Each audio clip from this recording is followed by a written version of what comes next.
Seahawks coach Pete Carroll also said he thought the altitude impacted some of the team's players and provided injury updates on a few other players. The first regular season game of the season Sunday afternoon meant the first Pete Carroll radio show on ESPN 710 Seattle on Monday morning. Here are the highlights of what he said. The return of KJ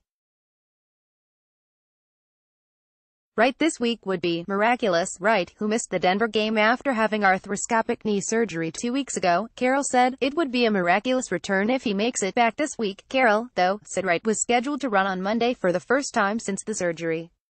Wright was replaced initially by Shaquem Griffin on Sunday, but the Seahawks began using Austin Calitro on base downs at weak side linebacker in the second quarter, and then continued with that approach throughout the game with Griffin coming in on passing downs. Seattle could continue with that look Monday at Chicago. Meanwhile, right guard DJ Fluker remains out with a hamstring injury suffered in the third preseason game at Minnesota. Carroll's take on his situation: we've got to make sure we don't take it too far, too fast. J.R. Sweezy played in place of Fluker Sunday, and Carroll noted the team is in good shape with that situation. Carroll also said defensive end Dion Jordan, who didn't return to practice until last week and was limited to 15 snaps against Denver, made it through the game with no setbacks and should be able to see more action going forward. Jordan missed training camp with a stress reaction in his leg. Russell Wilson got hammered, but also needed to play better on what has become the topic of the day, the play of Russell Wilson. Carroll said what you would probably expect, that he thinks Wilson needed to play better in spots but that the team around him also needed to help him more at times. Russ needed to do better than he did yesterday, but we needed to help him a lot, Carroll said of Wilson, who was sacked 6 times. Carroll noted Wilson got sacked on the first play of the game, which set the tone for having trouble with Denver's pass rush. He got rushed, Carroll said. He got hammered. Carroll said Wilson bailed a couple of times, but also that we didn't protect him as well as we needed throughout. We didn't protect him well enough for him to have a really clean game, Carroll insisted. I'm not trying to cover for him at all. It was a hard game. Right off the bat he got hammered. Right tackle Jermaine Ifedi had what Carroll called a tough matchup with Von Miller. But Carroll said he thought Ifedi played okay. For the most part he held up pretty good, Carroll said. In the run game, we didn't do enough, Carroll said.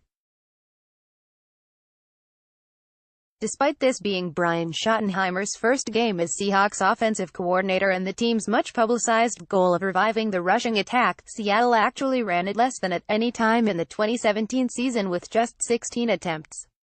But Carroll said the main reason for that was going just 2 of 12 on third downs and not keeping drives alive.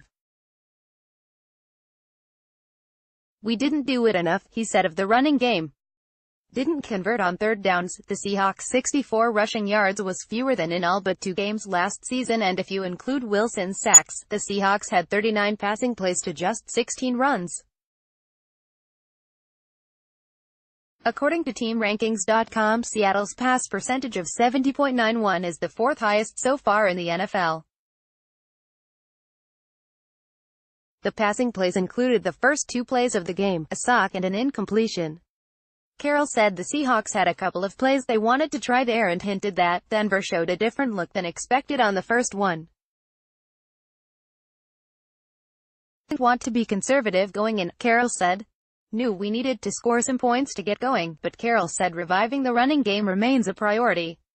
It has to happen, he said.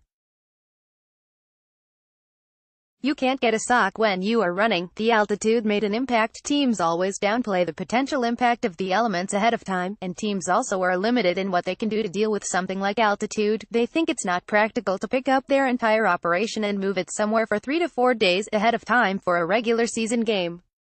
But Carroll said Denver's 5,280 feet elevation did take its toll and that there were a few players vomiting and a few others who had to take IVs. I thought we handled it, but every guy would tell you it was hard, Carroll said. Carroll said accounting for the elevation is why there was some added rotation at some positions, and he specifically cited, when asked about it, the tailback spot where Chris Carson and Rashad Penny each played 25 of the team's 57 offensive snaps. He felt it, Carroll said of Carson and the altitude.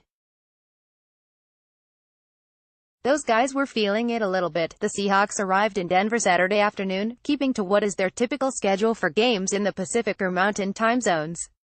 The Seahawks typically leave 2 days prior for games in the Central or Eastern time zones.